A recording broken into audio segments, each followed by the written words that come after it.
সুপ্রভাত আমার প্রিয় বন্ধুরা, আশা করি তোমরা সবাই খুব ভালো আছো। আর তোমাদের ভালোবাসায় আমিও খুব ভালো আছি। আজ বৃহস্পতিবার আর এখন বাজে সকাল 5:30। আর তোমরা তো জানোই আমি এতটা সকালে কিন্তু উঠিনি। আজকে উঠে যাওয়ার কারণ হলো রাত 1টা থেকে কারেন্ট নেই, গরমে ঘুম হয়নি। ভোর 3টার থেকেই ফোন ঘাঁটছিলাম, ভাবছিলাম কখন উঠবো। একটু ভোর হতেই ঠাকুমা যখনই উঠেছেন তার একটু পরেই কিন্তু আমি উঠে গেছি। আর যখন উঠেই গেছি ভাবলাম ঠাকুমা একা একা পারবেন না, মা তো নাই, তাই বাইকটা আমি একটুখানি ঝাড় দিয়ে দিলাম। আর তারপরে দেখো নাইটিতে ছাড়িয়ে আমি চলে এসেছি শশা কাটতে। এগুলো মুড়ি খাওয়ার জন্য কিন্তু লয়, ওই যে গাইয়ের খাবার হয় তার জন্যে। এখন তো শশার চাষ, তাই অনেক শশা। আর যখন শশা থাকবে না তখন কিন্তু একটাও থাকবে না, সেই 40-45 টাকা করে কিলো কিনে কিনে কিন্তু আমরাও খাই। আর এখন শশা তো চারিদিকেই শশা, গাইকেও শশা দেওয়া হচ্ছে, ঘরে বাইরে চারদিকেই শশা ঘুরে বলছে। আর দেখো শশাটা আমি কাটি লিয়েছি, তারপরে ঠাকুমা কিন্তু ওইখানে খাবার বস করে দিচ্ছেন আমাদের ঘরে কিন্তু। আমি চলে এসেছি চা করতে, যখন দাদু থাকুন, কারণ দাদু হচ্ছে দুধ চা খান নাই, তাই দাদুর জন্য লিকার চাই। তাই আগে দাদুর চাটাই আমি করে দিলাম, একটুখানি আদা দিয়ে দিলাম, কারণ ঘরে তো সবাইকার ঠান্ডা লেগে গেছে আর আদা চা এমনিতেও খাওয়া ভালো, তার জন্যে। তো দাদুকে চাটা দিয়ে এলাম, আর তারপরে আমার আর ঠাকুমার জন্য 2 কাপ দুধ চা করে নিলাম। তোমাদের দাদাভাই কিন্তু রোজ রোজ চা খায় না, মাঝে মধ্যে মন গেলে খায়, আর মা তো নাই। আর দেখো তারপরে চা খাওয়া হয়ে গেছে। আর দেখো তারপরে আমি চলে এসেছি রান্নাঘরে। ঠাকুমা হাঁড়িটা বস করে দিয়ে গেছিলেন, বললাম এই তো, আর আমি একটুখানি জাল দিয়ে দিচ্ছি। ঠাকুমা গেলেন জামা কাপড়গুলো কাচার জন্যে। আর জানো তো ওই যে জাল দিচ্ছি আমি খসলা খাড়ি করে, তোমাদেরকে তো আগেই বলেছিলাম, তো ওইগুলো না ভিজা হয়ে গিয়েছে, তাই জ্বলছে না, বারবার ফুঁকতে হচ্ছে আর জ্বালাতে হচ্ছে। তো যাই হোক আমি চলে এলাম ঘরে বিছানাটা ঝাড়ার জন্যে। আর ওই যে দেখতে পাচ্ছ একটা ব্ল্যাঙ্কেট রয়েছে, কালকে রাত্রেবেলা আমার ঠান্ডা ঠান্ডা লাগছিল। ঘরে তো সবাই অসুস্থ, তার জন্যেই। আর জ্বর ভাইরাস যা ঢুকছে, ঠান্ডা লাগিয়ে যাওয়ার এই কথা, তার জন্যেই ঢাকা নিয়েছিলাম। যাই হোক সকাল পর্যন্ত কিন্তু আমি ভালো আছি, আর কোনো অসুবিধা হয় না। আর তারপর আমি চলে এসেছি মুড়ি খাওয়ার জন্য ঘুগনি করতে। যদিও আমি ভালো পারিনি, তবুও আমি যেরকম করে করি সেরকমটাই তোমাদের সাথে একটুখানি শেয়ার করলাম।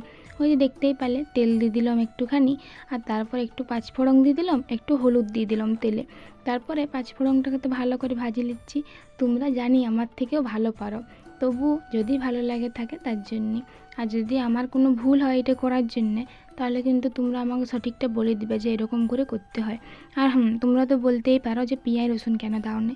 আজ তো বৃহস্পতিবার, আর বৃহস্পতিবার আমরা নিরামিষ খাই, তার জন্যেই পেঁয়াজ রসুন দিইনি, এটা নিরামিষ ঘুগনি করব। আর তারপরে তো আদা, তারপর ধনা জিরা লঙ্কা পেস্ট ছিল, সেটাই দিয়ে দিলাম ওইখানে। আর এই পেস্টটা কিন্তু ঠাকুমাই করে দিয়ে গেছিলেন। আর তারপরে দেখো সিদ্ধ করে রাখা আলু মটর আমি দিয়ে দিয়েছি। আর জানো তো সিদ্ধর সময় ঠাকুমা একবার লবণ দিয়েছেন, আমি একবার দিয়েছি, তাই ঘুগনিটা নুন হয়ে গেছিলো। আর তারপর তো আমি মুড়ি খাই নিয়েছি দেখো। আর জানো তো সে শশা কাটতে যেয়ে আমার হাতে একটুখানি কাটি গেছে, তাই ভালো করে খাবার খেতেও পাচ্ছি না। আর দেখো তোমরা তো জানোই যে অন্যদিন আমি আগে মুড়ি খাইলি তারপরে চান করি, কিন্তু আজকে আমি আগে চান করে নিয়েছি তারপরে মুড়ি খাইছি। আর মুড়ি খাওয়ার পরে বাসনপত্রগুলো ধুয়ে নিয়েছি। আর তারপরে এখন বসে গেছি আলতা পরতে। আর একটা জায়গায় যাব, কোথায় যাব সেটা তোমাদেরকে পরে বলছি। আর বিবাহিত মেয়েদেরকে আলতা পরলে পায়ে কত সুন্দর লাগে বলো। আলতা সিঁদুর হাতে শাঁখা পলা আর কিছু চাইনি, এগুলো দেখতেই সৌন্দর্য লাগে, তাই না? চান করার পর খাওয়া দাওয়া করে নিয়েছি, তারপর তো আমি একটুখানি রেডি হয়ে গেছি, যাব হচ্ছে একটা জায়গায়। আর কোথায় যাব বলো তো, তোমাদেরকে তো আগের ভিডিওতেই বলেছি মা গেছে ভাগনার মানসিক সাথে, তো আমরা সবাই আজকে সেইখানকেই যাব। না ঠাকুরথানকে যাব না, দিদিদের ঘরকে যাব। মা তো ঠাকুরথানে আছেন, ওইখানে সব কিছু হয়ে যাওয়ার পর দিদিদের ঘরকেই আসবেন, আর আমরা ওইখানকে যাব নাই। আমাদের বিয়ের এখন 1 বছর কমপ্লিট হয় না, তার জন্য নাকি বলি দেখতে নাই। আর তোমাদের দাদা হয় এমনিতেও যাবেন না, ঠাকুমাও যাবেন না, আমি যাব, বৌদি যাবেন, জেঠি যাবেন, এইসব যাবো আমরা। আমাদের নিজেদের ঘরের টোটো আছে জেঠুর, তো সেই জেঠু টোটোরে করে যাবো। আর আমাকে কেমন লাগছে তোমরা একটু অবশ্যই জানাবে। দাঁড়াও ফুল লুকটা দেখাচ্ছি। এই যে দেখো আমার ফুল লুক, আজকে কিন্তু আমি নিজে শাড়ি পরেছি, কেমন হয়েছে তোমরা কিন্তু অবশ্যই আমাকে জানাবে।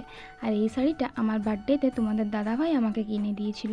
আর দেখো তারপরে চলে এসেছি টোটোয় চাপতে, সবাই কিন্তু উঠে পড়েছে। জেঠি দাঁড়ায় আছেন, জেঠি গেছিলেন আমাকে ডাকতে যে চলো, তাই এলাম।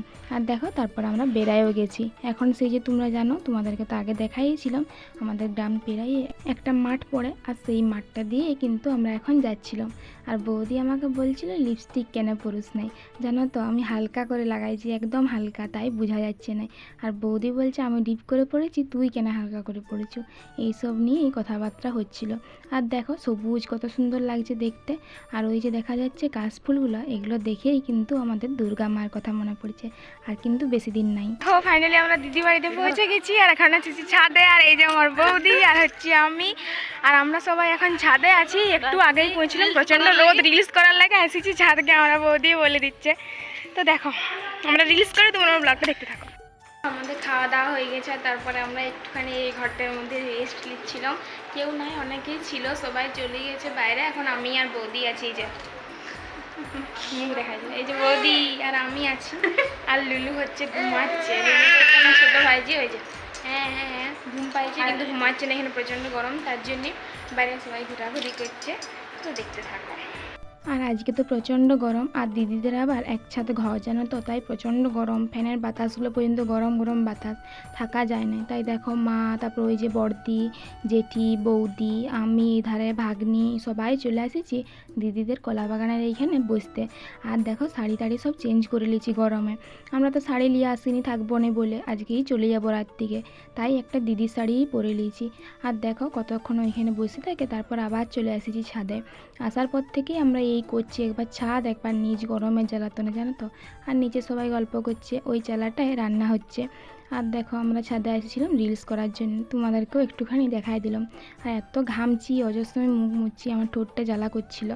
আর দেখো তারপর তো রাত্রেবেলায় খাতেও বসে পড়েছি। আর জানো তো আজকে তো মটন হয়েছিল, ওই যে বৌদি মা সবাই মটন খাচ্ছে, আমি কিন্তু মটন খাইনি, আমার খেতে ভালো লাগে না, তাই আমার জন্য দিদি চিকেন করেছিল। তো খাওয়া দাওয়া করে শাড়িটাকে পরে নিয়ে আমরা কিন্তু এই যে দেখো দিদিদের ঘর থেকে বেরাই গেছি। আর এখন কিন্তু প্রায় 9:30 10টা বাজতে যায়, রাস্তা পুরো ফাঁকা। যদি একা একা যেতাম তাহলে অবশ্য ভয় করতো, কিন্তু অনেকজন আছি তো, গল্প করতে করতে চলে গেছি, ভয় লাগে না। তারপর নিজেদের ঘরের লোক জেঠু ছিলেন, তার জন্যে বিশেষ করে। দেখো আমি ঘর পৌঁছে গেছি, আর ঘর পৌঁছে দেখো আগে সমস্ত কিছু কিন্তু আমি চেঞ্জ করে নিয়েছি। দেখো গলার মালা, একটা মঙ্গলসূত্র পরে গেছিলাম, আর সেই খুলে দিয়েছি। আর যে রূপার মালাটা আমি চেনটা পরে থাকি, সেটা তোমাদের দাদাভাইয়ের গলায় পরাই দিয়ে গেছিলাম, তো সেটা আজকে আর পরবো না, কালকেই পরবো। আর এই দেখো হাতের তাতে সমস্ত কিছু খুলে ফেলেছি। আর চুলটাকে বেনুনি করা ছিল তো, আসে পরে আগে একটা গাডার দিয়ে ভালো করে পাকায়, একদম যেটাতে আমি বেশি কমফোর্টেবল, একদম পাকড়ি করে নিয়েছি। আসে শাড়ি ফাড়ি খুলে একদম নাইটি পরে নিয়েছি, মানে প্রচণ্ড গরম, এখন আমি ঘামছি। আসে পরে একটু মুখে তুকে জল নিলাম। আর আমি তো জানো এখানে যে অন্য শাড়ি চেঞ্জ করে নিয়েছিলাম, তো যখন আইলাম কোনো রকম আমি যে শাড়িটা পরে গেছিলাম ভালো করে পরিও নি, কোনো রকম সুন্দর গুঁজে টোটোয় মানে বসে চলে এসেছি। আর এসেই চেঞ্জ করেছি, প্রচণ্ড গরম। আর বন্ধুরা আজকের ব্লগটা কিন্তু এইখানেই শেষ করছি। তোমরা সকলে ভালো থাকবে, সুস্থ থাকবে। আর আমার ভিডিওগুলো যদি ভালো লাগে তাহলে তো অবশ্যই লাইক, শেয়ার আর কমেন্ট করবে। আর চ্যানেলটাকে কিন্তু অবশ্যই সাবস্ক্রাইব করবে। তোমাদের সাথে দেখা হবে নেক্সট দিন নতুন একটা ভিডিওর সাথে। সবাইকে টাটা, দেখতে পেয়েছো কথা জড়াই দিচ্ছে, তো ভালো থাকবে, টাটা।